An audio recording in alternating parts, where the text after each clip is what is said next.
cathédrale de Ricquevire est formée par la tour des voleurs. Construction très forte de 20 mètres de haut avec des murs épais de plus de 2 mètres. Vers l'extérieur, la tour est pentagonale avec la pointe tournée vers le dehors. L'intérieur, par contre, est carré. Avec l'ensemble des fortifications de la cité, cette tour date de la fin du XIIIe siècle. Le nom, cité depuis le XVe siècle, indique la destination comme prison des voleurs. La chambre de torture était installée à l'endroit où vous vous trouvez. Toutes les affaires criminelles y étaient traitées. En entrant, on est effrayé immédiatement par l'instrument de torture avec poulie et corde appelé l'estrapade, jadis très usité et terrible. L'accusé, les mains liées sur le dos, était hissé jusqu'au plafond, puis la corde se déroulait et il était précipité vers le bas. Soudain bloqué par le bourreau, le délinquant pendait là, les articulations disloquées dans des douleurs atroces. En présence de la magistrature, le malheureux devait faire les aveux de ses méfaits. S'il ne le faisait pas, on lui attachait de lourdes pierres aux jambes, d'abord une de 25 livres, puis une de 40 livres, et on recommençait la procédure plusieurs fois s'il le fallait. Les douleurs insupportables provoquaient les aveux, justes ou faux, surtout dans les procès de sorcellerie. Mais regardez bien, au sol, vous voyez une grille en ouverture vers un trou noir. En dessous, à 6 mètres de profondeur, se trouve un affreux cachot, sans lumière, sans possibilité d'aération, dans lequel on descendait les malheureux et où ils croupissaient dans la saleté et le froid, sans nourriture, jusqu'à l'arrivée du bourreau de Colmar chargé de toutes les opérations criminelles. Une enquête faite lors de la Révolution française en 1796 parle de ce local du fond qui contient de la boue et du roc et qui est intenable pour l'homme. Lorsque le malheureux mourait sans avoir avoué, le bourreau n'était payé que 2 gulden. Par contre, lorsqu'il survivait et avouait, le bourreau était payé 12 gulden. Un seul détenu a réussi à s'évader. C'était un dénommé Ludwig, concierge à l'hôtel de ville, qui s'est évadé par la meurtrière dans la nuit du 7 au 8 octobre 1738 avec l'aide d'une complicité extérieure. On lui avait posé une échelle contre le mur et après avoir forcé les barreaux, il s'est enfui. Les documents d'archives du XVe au XVIIe siècle citent de nombreux cas de jugement pour vol, adultère, sorcellerie, meurtre commis dans l'étendue de la seigneurie de Horbourg-Ricquevire. Des délits moins graves étaient punis d'ordinaire par le bannissement hors de la seigneurie. Lorsque vous aurez fini votre visite, nous vous engageons à visiter le musée du Dolder avec ses 4 étages de collection.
sommes sur les hauteurs de Unavir, près de Ribeauvillé, pour prendre notre casse-croûte.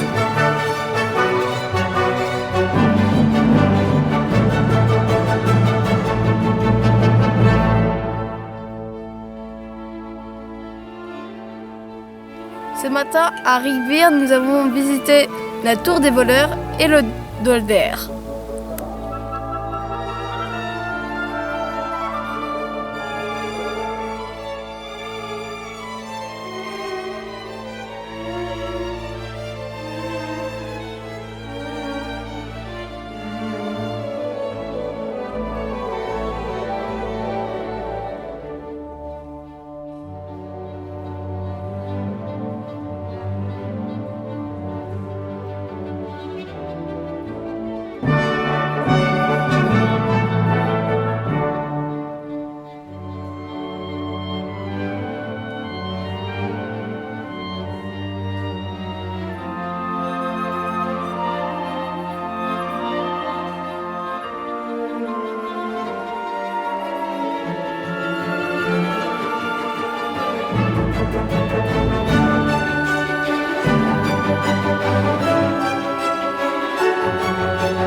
Là, nous sommes sur les hauteurs de Unavir, près de Ribeauvillé, pour prendre notre casse-croûte. Tu recommences. Pourquoi? Ribeauvillé. Là, nous sommes sur les... ce matin, à Ribeauvillé, à Ribeauvillé, nous avons visité le musée de la... Ce matin, à Unavir... Ce matin, à Ribeauvillé, nous avons visité la tour des voleurs et...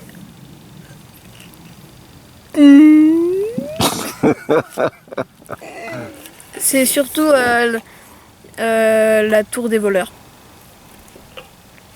Car elle est chargée d'histoire et de... J'adore faire de la bicyclette avec toi, papy, c'est trop bien. Mais non, ça, tu détestes ça. Tu rêves ou quoi? Allez, dis la vérité. J'adore ça. Menteur. J'adore ça.